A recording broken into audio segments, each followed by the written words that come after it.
Welcome back. Today we're going to work on the 1965 Gravely. I got some parts in. So we got this hose that I'm going to try to run from the filter housing, which it fits, to the carb. Unfortunately, it doesn't fit well on the carb, so I'm going to have to try to warm up the end and stretch it over it. But it's got this wire inside of it, which I thought would be a good thing. Maybe it won't be. So I'm going to try to make this a little longer today, but I don't know how to edit videos, so wish me luck. I'll set this down and get the cut. Alright, first thing I did is I went and I got my heat gun. Got that hooked up and warmed my hands up because it's freezing out here. Next, I'm going to cut this hose to size. So, where'd that Sharpie go? Got the Sharpie. Shove this on the filter housing.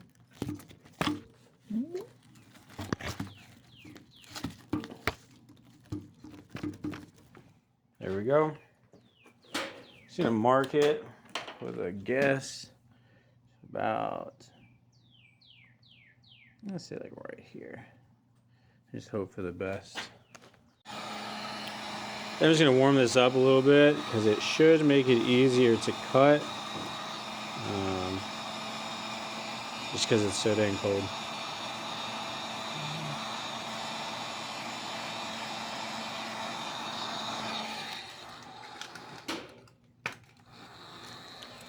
That'll work. Let's see.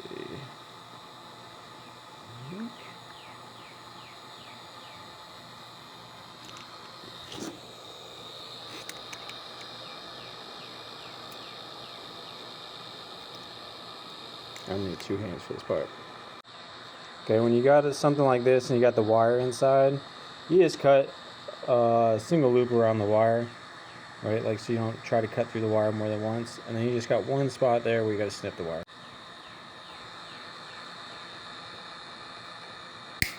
Boom. Easy peasy. Now I'm just going to let the heat gun do its thing here, let it soften up the hose so I can try to shove it onto the carburetor.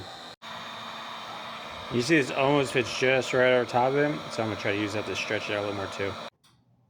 Alright, a little effort, it actually stretched on there pretty decently.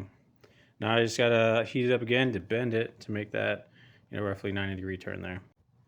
It's hard to see, but the plastic that got stuck on the metal there, smoking, stinks a little bit, so do this outside. Okay, I got it on, and you can see that this side held its shape well, but it ended up taking it off and doing the filter side first. Still got this bad elbow in it, so I'm going to take it off and shrink this side a little bit and then shove it back on. Okay, so I got it on. Don't forget your worm clamps, and make sure that you always orient your worm clamps when you put them on in a way that you can actually reach them to tighten them on both sides, because you don't have to take it off and do it again. I'm going to keep heating this up just a little bit in hopes that little kink works itself out a little more, softens up, and kind of just gets in a more natural position. Alright, first step done. I have to say I don't know that I have super high expectations for this hose based off of how it reacted with the heat from the heat gun, but I'm sure that's probably going to be hotter than what it gets from the engine here. But we'll see. Just have to try it and see what happens. Next, I got this throttle cable. It's one of the better looking aftermarket ones for one of the main brand lawnmowers. It's just an open general end on the end. So I got to take these off. There's some aftermarket stuff too. There's the original, and I'm just going to see what I can do with it. Okay, I got them disconnected. I think this is the original hardware, so I actually want to try to hang on to it, but I could be wrong. Now I just have to disconnect from the carburetor and get all these little janky wires I put on to hold it together while I was running it. Okay, I got the old cable out, but I'm going to keep this. I'm going to keep it. I'm going to take it off for now, just because it looks like it's going to be good to hold this end of the cable once I get it cut and routed and all that stuff. Figure out how it goes. Alright, so I got it set up as best I could figure. Throttle cable is hooked up to the throttle plate lever here. This is the choke. I'm going to have to set something else up for this. I had to trim the throttle cable a bit And I had to set it up here like that. I'll have to make a little bracket for it, but it more or less works enough to where maybe I can get it running and keep that throttle plate open well enough to where it works for me. So I'm gonna wheel this sucker out and get some gas, get her gas back up and see what we got. Back pedal it just a little bit. I'm gonna have to try to tune this carb up a little bit. So I got my manual here. I'll read through that and see how to do it first. All right, gonna get its first pull in a long time. Just gonna give it a little shot. Brake cleaner, help me out. I got it turned to the compression stroke, and that wire holding the choke in, and the throttle is wide open. So I need 2 hands for this. It's a little tough. All right, we got the fuel on, got the choke tied back, throttle open. Gonna give it a little shot of brake cleaner. See if that'll help me get it rocking a little more easily. And I'll tune back in if I get it running. All right, she's idling on her own. Little gas.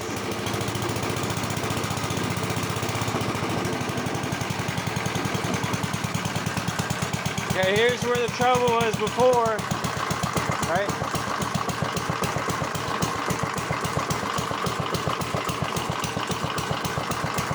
Give it a little forward. That's reverse, just forward. A little bit of gas.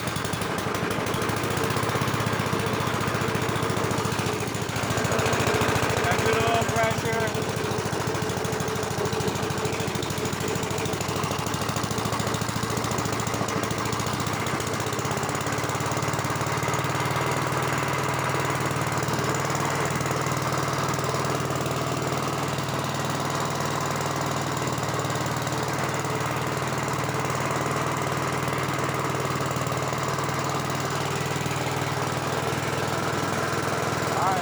Here's the trouble. I can't get it into gear. It grinds.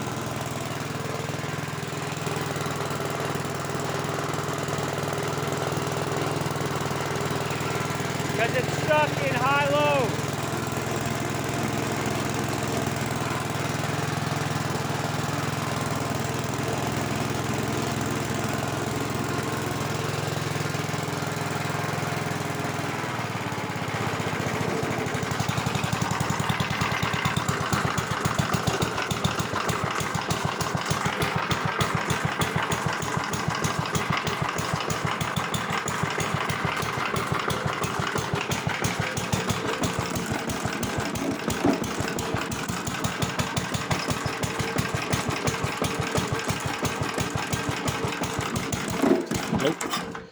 Well, so that's our trouble right now, is it gets stuck in high-low.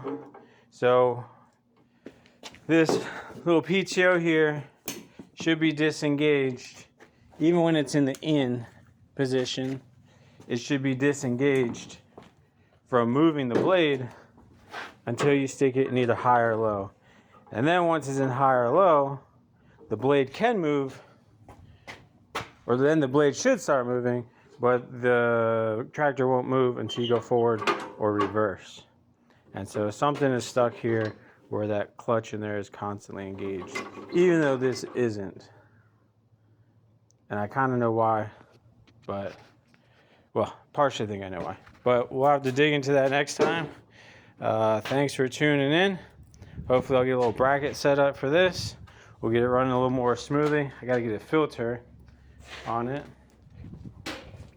I have the old canister and the old filter, so just got to get that either cleaned up or get a new filter for that canister. I need to hook the coil back up so I can turn the thing off without killing it, and we'll see how it goes. Thanks again.